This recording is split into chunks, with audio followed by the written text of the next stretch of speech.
Hi everyone, my name's Leanne and welcome to the first episode of the Lockdown Styling series. I am so excited to be launching this, and my first video is going to be how you can refresh your wardrobe without spending a penny. I think every time we approach a new season there's always a lot of impulse buys that perhaps we don't really need, and it's easy to get stuck and tunnel visioned into what's new in and what's the biggest trend of the new season, when in actual fact you've probably got pieces already in your wardrobe that are just as good, just as perfect, and perhaps haven't seen some love in a while.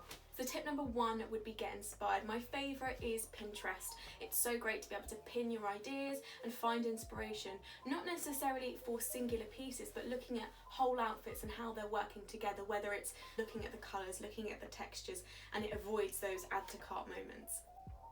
Tip number two would be definitely check out your own wardrobe. So many times we've already got the item in our wardrobe. I don't know about you, but so many clients I've worked with have double, even triple purchases of the same item because they've simply forgotten about what they've actually got. So definitely schedule in some time to go through your wardrobe, even if it's 5 minutes, to just remind yourself of what you've actually got. I always say this, but hanging as much as you possibly can is a great way to ensure you don't forget about things. Things are less likely to fall down the back of drawers if they're hung. My third tip would be, if you're feeling a little bit like you're wearing the same things over and over again, pick out one piece that you feel like you haven't worn in a while and make it your hero piece for the week. I challenge a lot of my clients that I work with to do this, and I think it's a great way to remind yourself just how much you have actually got. So the concept of a hero piece is you choose one piece for the week that you wear every single day.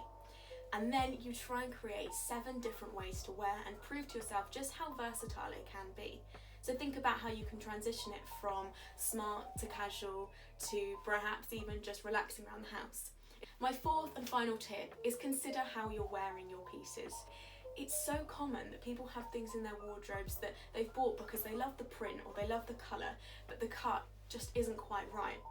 And by taking some time out to assess what it is we like and what it is we don't like, you can quite often reuse and find other ways to wear those pieces. So a prime example for me is this gorgeous leopard print dress. I bought this, absolutely fell in love with the collared detail and the puff sleeves. I love that they were a little bit longer, but I just wasn't getting the wear out of it. I felt that it was too blocky, and I definitely could have broken it up with a belt and cinched in the waist. I could have taken it up, but I just know I wouldn't have got the wear out of it.